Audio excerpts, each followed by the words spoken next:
আসসালামু আলাইকুম। আমার চ্যানেলে আপনাদের সকলকে স্বাগত।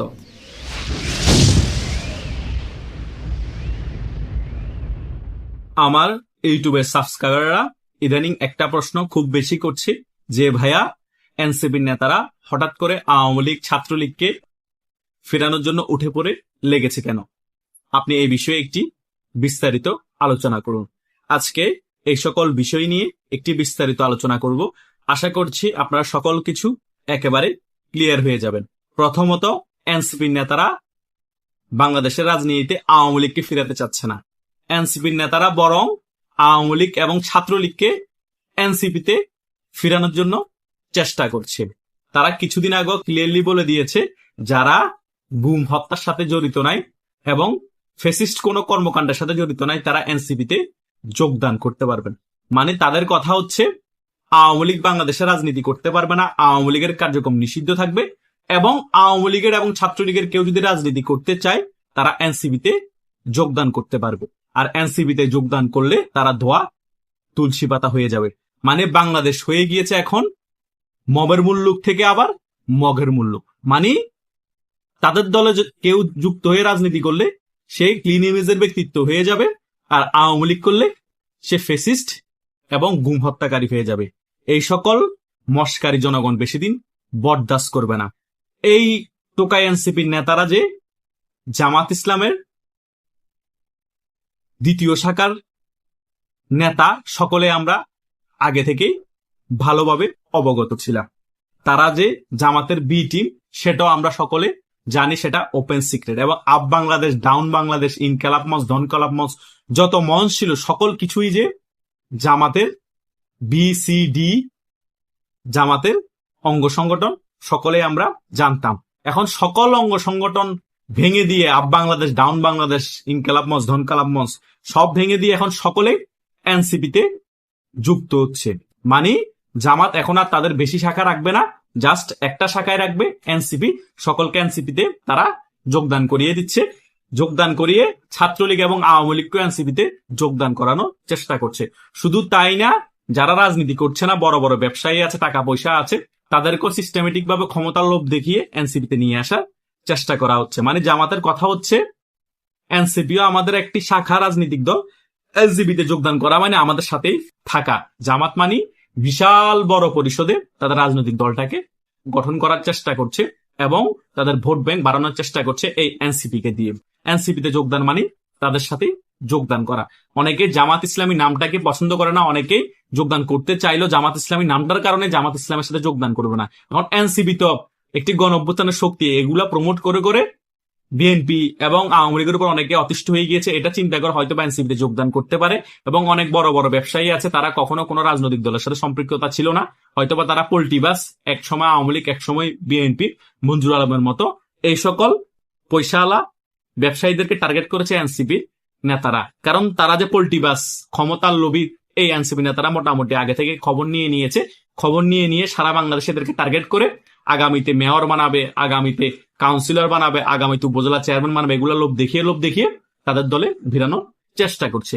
আবার আওয়ামী লীগকেও তাদের দলে ভিড়ানোর চেষ্টা করছে। আওয়ামী লীগের যারা নেতা কর্মী আছে তারা এত চোদু না, তারা বুঝে শুনে জামাত ইসলামীতে যোগদান করবে। এনসিপিতে যোগদান করা মানে জামাত ইসলামীতে যোগদান করা। আমি এনসিপি কে কোনো আলাদা রাজনৈতিক দল হিসেবে মেনে নিতে রাজি না। এনসিপি মানি হচ্ছে জামাত, জামাত মানি হচ্ছে এনসিপি।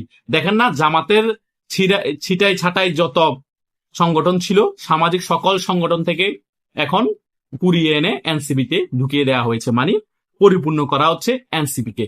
এনসিপি থেকে যদি জামাতের 10 থেকে 15% ভোট ব্যাংক বাড়ে, জামাতেরও যদি 10 থেকে 15% ভোট ব্যাংক থাকে, তাহলে 15-30% যদি ভোট ব্যাংক বাংলাদেশে হয়ে যায়, তাহলে আগামীতে যে নির্বাচন হবে সেই নির্বাচনে কিন্তু বিএনপি হয়তো 20 থেকে 25% ভোট পাবে, জামাত হয়ে যাবে বিরোধী দল, আওয়ামী লীগ ক্ষমতায় চলে আসবে।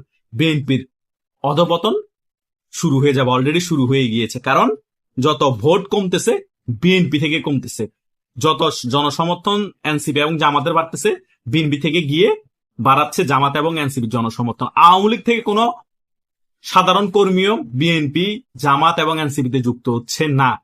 জামাত আর এনসিপিতে যুক্ত হবেই না, মরে গেলেও না, যারা সত্যিকারে মুজিব আদর্শের সৈনিক এবং আওয়ামী লীগকে ভালোবাসে। সো বিএনপির একেবারে গোড়াটা আস্তে আস্তে করে জামাত এনসিপি কে দিয়ে কেটে দিচ্ছে। বিএনপি বুঝতে পারছে না, বিএনপি এখনো কল্পনার রাজ্যে বসবাস করছে। বিএনপি মনে করছে 20 বছর পরে ক্ষমতা এসেছি, আওয়ামী লীগের কার্যক্রম সংসদে বিল পাশ করে নিষিদ্ধ করে রেখেছি, আমরা 20-30 বছর ক্ষমতায় থাকবো, আমাদের বয়স এখন 65-70-এর মতো হয়ে গিয়েছে, যতদিন বেঁচে আছে একদম আমৃত্যু ক্ষমতা ভোগ করে যাব। এরপরে বিএনপি যা হবে হোক, আওয়ামী লীগ ক্ষমতা এসে যা করবে করুক, কিচ্ছু যায় আসে না। এটা চিন্তা করে বিএনপি শীর্ষ পর্যায়ের সিনিয়র নেতারা এগুলা করছে এবং আওয়ামী লীগের কার্যক্রম নিষিদ্ধ করে রেখেছে সংসদে বিল পাশ করিয়ে। তাছাড়া আর কিছুই না। তারাও ভালো করে জানে আওয়ামী লীগের কার্যক্রম নিষিদ্ধ করা সংসদে বিল পাশ করিয়ে কত বড় বুমেরাং হবে এবং আওয়ামী লীগ আগে হোক বা পরে হোক বাংলাদেশের রাজনীতিতে ফিরে আসবে। সো আপনাদের যাদের কনফিউশন ছিল এনসিপি আওয়ামী লীগকে বাংলাদেশের রাজনীতিতে ফিরিয়ে আনার জন্য চেষ্টা চালাচ্ছে, সেটা সম্পূর্ণরূপে ভুল। কোনো চেষ্টা চালাচ্ছে না, বরং আওয়ামী লীগের কার্যক্রম নিষিদ্ধ থাক আজীবনের জন্য, সেটাই চাচ্ছে এনসিপি। বরং আওয়ামী লীগের নেতা কর্মীদেরকে এনসিপিতে ফিরানোর চেষ্টা করছে এবং এনসিপিতে যোগদান করানোর চেষ্টা করছে। এত চেষ্টা করার পরেও কিন্তু এনসিপি মনে হয় 100 জন আওয়ামী লীগের নেতা কর্মীদেরকে যোগদান করাতে পারেনি, 100 জন ছাত্রলীগের নেতা কর্মীদেরকে যোগদান করাতে পারেনি এনসিপির সাথে। এনসিপি হচ্ছে একটা ভুয়া রাজনৈতিক দল, কারণ এনসিপি কোন রাজনৈতিক দলের পর্যায়ে পড়ে না। এনসিপি যারা আছে নেতা কর্মী সকলে হচ্ছে জামাতের সক্রিয় কর্মী, শিবিরের সক্রিয় কর্মী। এরা জামাত ভিতর থেকে যা নির্দেশ দেয় এনসিপির নেতা কর্মীরা সেভাবে তারা পরিচালিত হয়। তাদেরকে আলাদা এক্সট্রা ভাবে আলাদা একটি রাজনৈতিক দল হিসেবে চিন্তা করার কোনো অবকাশ নাই। কথা বুঝতে পেরেছেন? রসুন কুয়া কুয়া, কোন কিন্তু এক জায়গায়। এখন দেখতে মনে হচ্ছে এরা আলাদা আলাদা রাজনৈতিক দল, দেখতে মনে হচ্ছে আলাদা আলাদা সংগঠন থেকে এসে এনসিপি রাজনৈতিক দলটা এখন পরিপূর্ণ হচ্ছে, কিন্তু কোনটা কিন্তু এক জায়গায়। ওই কোন হচ্ছে ওই জামাত ইসলামী, বাবা হচ্ছে জামাত ইসলামী, এরা হচ্ছে ছেলে পেলে, কেউ বড় ছেলে, কেউ ছোট ছেলে, কেউ মেজো ছেলে। এটাই হচ্ছে রিয়েলিটি। সো এনসিপি আওয়ামী লীগকে কি ফিরিয়ে আনলো কি আনলো না, কি ফিরিয়ে আনার জন্য চাচ্ছে না কি চাচ্ছে না, সেটা কোনো ম্যাটারই করে না।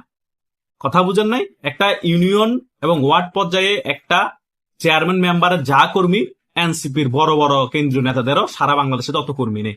সো এনসিপি কে নিয়ে এত কাউন্ট করারও কোনো কিছু নাই। এনসিপি কি চাচ্ছে কি চাচ্ছে না সেটা নিয়ে চিন্তা করারও কিছু নেই। আওয়ামী লীগ সংগঠিত হবে, আওয়ামী লীগ রাজপথে নামবে, তখন দেখবেন মাইর খাওয়ার ভয় বিএনপি জামাত এনসিপি সবাই একই ঘাটে গিয়ে জল খাবে, সকলে একত্রিত হয়ে যাবে, তখন আবার আওয়ামী লীগের সাথে ফাইট করতে হবে। এটাই হচ্ছে রিয়েলিটি। বাংলাদেশের রাজনৈতিক দল দুইটা, একটা আওয়ামী লীগ, একটা বিএনপি। আওয়ামী লীগ রাজপথে নামবে, বিএনপি ঘরনা যারা আছে তারা বিএনপির সাথে যুক্ত হয়ে আওয়ামী লীগের সাথে ফাইট করবে। যে টিকে যাবে সে আবার ক্ষমতায় থাকবে, যে হেরে যাবে তার পতন হবে। এটাই হচ্ছে রিয়েলিটি। হয়তোবা বিএনপির এখন অনেকাংশে ভোট পার্সেন্টেজ কমছে, জামাতের দিকে বিএনপির ভোট পার্সেন্টেজ গুলা চলে যাচ্ছে, সেটা তাদের নিজেদের ব্যক্তিগত ব্যাপার। আওয়ামী লীগ সেটা নিয়ে চিন্তা করার কিছুই নেই। এটাই হচ্ছে বাস্তবতা। সো কেউ মানেন আর না মানেন কিচ্ছু করার নেই। আশা করছি আমার এই আলোচনায় মোটামুটি অনেক কিছু বুঝতে পেরেছেন। তবুও যদি কোনো কিছু কনফিউশন থাকে, ভিডিওর কমেন্ট বক্স আছে, সেখানে কমেন্ট করতে পারেন। ধন্যবাদ সকলকে।